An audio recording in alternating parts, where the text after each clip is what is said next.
வணக்கம் சுரேஷ் பார்த்தசாரதி. கட்டுமான நிறுவனத்திடம் பணத்தை டெபாசிட் செய்து வட்டி பெறுவது பற்றி சென்னையை சேர்ந்த சார்லஸ் கேட்டிருக்காரு. கட்டுமான திட்டத்துக்கான டெபாசிட் பெறும் நிறுவனம் அதற்கு 10% வட்டி அளிப்பதாகவும், ஆனால் நீண்ட கால அடிப்படையில் இந்த முதலீட்டை நம்பலாமா என்றும் கேட்டிருக்காரு. இது விதிகளுக்கு உட்பட்டதா அல்லது அனுமதி பெறப்படாத மோசடி திட்டங்களை போன்றதா என்பதும் அவருடைய கேள்வி. அவருக்கு உங்களோட பதில் என்ன? நீங்க கேட்டிருக்கீங்க, அந்த கட்டுமான நிறுவனத்துல நான் பணம் இன்வெஸ்ட் பண்ணலாமான்னு. இல்ல, எங்க வேணா நீங்க அந்த பணத்தை இன்வெஸ்ட் பண்றது, எங்க இன்வெஸ்ட் பண்ணா அவங்களோட பேக்ரவுண்டை தான் நம்ம ஃபர்ஸ்ட் பார்க்கணும். அந்த கம்பெனி இதுக்கு முன்னாடி என்ன பிசினஸ் பண்றாங்க, அவங்களுக்கு ப்ராஃபிட்ல ஏற்கனவே இருக்காங்களா இல்ல லாஸ்ட்ல இருக்காங்களா அந்த கம்பெனி அப்படின்னு பார்க்கலாம். நஷ்டத்துல இருக்கிற கம்பெனிக்கு போய் நீங்க பணத்தை வட்டி கொடுத்தீங்கன்னு வச்சுக்கோங்க, அவங்களால ரீபே பண்றது திருப்பி கொடுக்கறதுக்கான சாத்தியக்கூறு கொஞ்சம் குறைவா இருக்கிறதுக்காக இருக்கலாம். இல்ல, அது ஒரு கம்பெனி ரெகுலரா கொஞ்சம் கஷ்டத்துல இருக்காங்க, ஆனா இன்வெஸ்டர்ஸ்க்கு இன்ட்ரெஸ்ட் எல்லாம் கரெக்டா மாசம் மாசம் பே பண்ணிட்டு இருக்காங்க. முதிர்வு அடையும் போது இமீடியட்டா முதிர்வு அடைந்தா பே பண்றாங்களா அப்படின்னு பார்க்கணும். முதிர்வு அடைஞ்சு பே பண்ணாம 3 மாசம் 6 மாசம் 1 வருஷம் இருக்கிற கம்பெனி நீங்க இன்வெஸ்ட் பண்ணணும். இப்ப நீங்க பாத்தீங்கன்னா கட்டுமான கம்பெனியே இப்ப கொஞ்சம் இந்த ரியல் எஸ்டேட் டல்லா இருக்கிறதுனால கட்டுமான கம்பெனி எல்லாமே கொஞ்சம் அவங்க ஷேர் பிரைஸ் எல்லாம் கூட இப்ப ரொம்ப கம்மியா இருக்குன்னா அவங்களோட வியாபாரம் அந்த அளவுல பெரிய அளவுல இல்லை. அதனால நீங்க அந்த என்ன அளவுக்கு வட்டி கொடுக்குறாங்க அப்படின்னா நீங்க அவங்கள போய் கேளுங்க. இந்த மாதிரி எவ்வளவு ப்ராஃபிட் நீங்க பண்ணிருக்கீங்க லாஸ்ட் இயர், இதுக்கு முன்னாடி டெபாசிட் மெச்சூரிட்டி ஆனதெல்லாம் நீங்க கொடுத்துருக்கீங்களா வேண்டாமா அப்படின்னு கேளுங்க. அது கேட்டுட்டு அதுக்கேற்ற மாதிரி பண்ணுங்க. இப்ப இந்த மாதிரி ஒரு கட்டுமான கம்பெனில உங்களுக்கு ஏற்கனவே உங்களுக்கே கான்பிடென்ட் இல்லாத நேரத்துல நீங்க ரொம்ப லாங் டேர்மா டெபாசிட் கொடுக்காம நீங்க வேணா 1 இயர் 2 இயர் வேணா கொடுக்கலாம். லாங் டேர்ம் கொடுக்கறது பெரிய அட்வைசபிளான ஒரு சுச்சுவேஷனா இருக்காது. பட் எந்த கம்பெனிக்கு நீங்க கொடுத்தீங்கன்னாலும், அதுக்கு இந்த கட்டுமான கம்பெனியா இருக்கும், இன்னொரு கம்பெனியா இருக்கும், எந்த கம்பெனியா இருந்தாலும் நீங்க பேசிக்கான விஷயங்களை நீங்க பார்க்கணும்.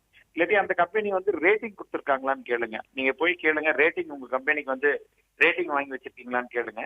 இந்த கம்பெனிக்கு AAA ரேட்டிங், AA ரேட்டிங் அது மாதிரி இருந்ததுன்னா நீங்க துணிஞ்சு கொடுக்கலாம். ஆல்ரெடி ஓரளவுக்கு ரேட்டிங் ஓரளவுக்கு பார்த்து, இப்போ ரேட்டிங் கொடுத்த கம்பெனிங்களே டிஃபால்ட் ஆறாங்க. ரேட்டிங் இல்லாத கம்பெனி இன்னும் கொஞ்சம் ரிஸ்க் ஜாஸ்தி இருக்கு. அதனால நீங்க எப்பயுமே ஒரு பிரைவேட் கம்பெனி போய் நீங்க இன்வெஸ்ட் பண்ண போனீங்கன்னா அவங்கள்ட்ட கேட்க வேண்டியது கிரெடிட் ரேட்டிங் உங்களுக்கு இருக்கா, ஏற்கனவே வாங்கிருக்கீங்களா அந்த சர்டிபிகேட், கிரெடிட் ரேட்டிங்ல என்ன AAA ரேட்டிங்கா, நீங்க AA ரேட்டிங்கா, சிங்கிள் ஏ ரேட்டிங்கா அப்படின்னு பார்க்கணும். நீங்க BBB போக போக உங்களுக்கு இன்ட்ரெஸ்ட் ரேட் கூடினே போகும். பிக்கு ஏக்கு மேல போனாலே நீங்க இன்ட்ரெஸ்ட் ரேட் கூடினே போகும்.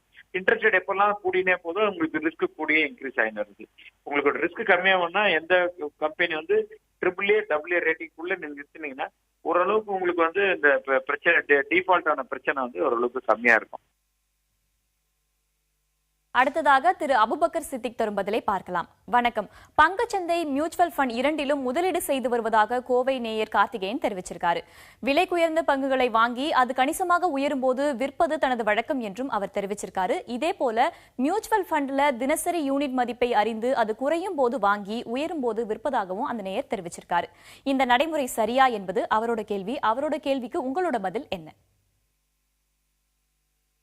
அது ஒரு தேவையில்லாத ஒரு விஷயம். மியூச்சுவல் ஃபண்டுன்றதே நேரம் இல்லாதவர்களுக்கும், இல்ல எனக்கு நிறைய விஷயங்கள் இது தெரியாது அப்படின்றவர்களுக்கும், இதுல ஆழ்ந்த அறிவு இல்லை என்றவர்களுக்காக ஒரு மியூச்சுவல் ஃபண்ட்ல இங்க ப்ரொஃபஷனல்ஸ் வச்சு மேனேஜ் பண்றாங்க மியூச்சுவல் ஃபண்ட்ஸை. மியூச்சுவல் ஃபண்ட் மேனேஜர்ஸ் அந்த விஷயத்தை எடுப்பாங்க. இன்னைக்கு விலை கம்மியா இருக்கு, எந்த ஸ்டாக்ஸ் வாங்கலாம், எந்த ஸ்டாக்ஸ் விற்கலாம், எந்த ஸ்டாக்ஸ் கூடுதலா வாங்கலாம், அதாவது நம்ம விலையை மட்டும் பாக்குறதுல அவங்க வேல்யூ எல்லாம் பார்ப்பாங்க. ஏன்னா அவங்க வச்சிருக்க மேண்டேட் அப்படி. அதுக்கேற்ற ப்ரொஃபஷனல் மேனேஜ்மெண்ட் கிட்ட விட்டுறது நல்லது. இன்னொரு நெகட்டிவ் பாயிண்ட், மியூச்சுவல் ஃபண்ட்ல டெய்லி உள்ள போயிட்டு அப்பப்போ போயிட்டு வர்றதுல என்ன ப்ராப்ளம் வரும்னா டாக்ஸேஷன் இஷ்யூஸ் ஒன்று வரும். அதாவது நிறைய தேவையில்லாம ஷார்ட் டேர்ம் கேபிட்டல் கெயின் கட்டுற மாதிரி வரும். அது கெயினா இருந்தால். இன்னொன்னு பாத்தீங்கன்னா, இப்போ நிறைய ஸ்கீம்ல எக்ஸிட் லோட் அப்படின்னுவாங்க. அதாவது உள்ள போறப்ப இன்வெஸ்ட் பண்றப்ப எந்த ஒரு சார்ஜஸும் இல்லை. சில ஸ்கீம்ல வெளியே வர்றப்ப 1 வருடங்களுக்குள்ள வெளியே வந்தா 2%, 2 வருடங்களுக்குள்ள 1 to 2 வருஷங்களுக்குள்ள வந்துச்சுன்னா 1.5%. அது மாதிரி வேற வேற ஒரு ஸ்கீமும் ஒரு கம்பெனியும் வேற வேற ஸ்கீமுக்கு வேற வேற எக்ஸிட்லோட இப்ப நிறைய ஸ்கீம்ஸ் பண்ண ஆரம்பிச்சிட்டாங்க. நீங்க அந்த சார்ஜஸையும் நீங்க உற்று பார்க்குற மாதிரி இருக்கும். பொதுவா சோ அதனால இந்த 2 மிகப்பெரிய நெகட்டிவ்ஸ் இருக்கு. இன்னொன்னு NAVக்கு கம்மியா இருக்கிறது நான் வாங்குவேன் அப்படின்னு சொல்ற நடைமுறையும் தப்பு. அதாவது 100 ரூபாய் இருக்கிற NAV விலை கூடுதலா இருக்கு, 10 ரூபாய் இருக்கிறது விலை கம்மியா இருக்கிறதுன்றது ஒரு அடிப்படையான ஒரு தவறான, பொதுவா தவறுதலா ஏற்றுக்கொள்ளப்படுகிற ஒரு விஷயம். அதுவும் தவறு. அதாவது 100 ரூபாய் இருக்கிற பொருள் 120 ரூபாய் வந்தால் 20% வளர்ச்சி. இதே 10 ரூபாய் இருக்கிற ஒரு ஸ்கீம் 12 ரூபாய் வந்தாலே 20% வளர்ச்சி.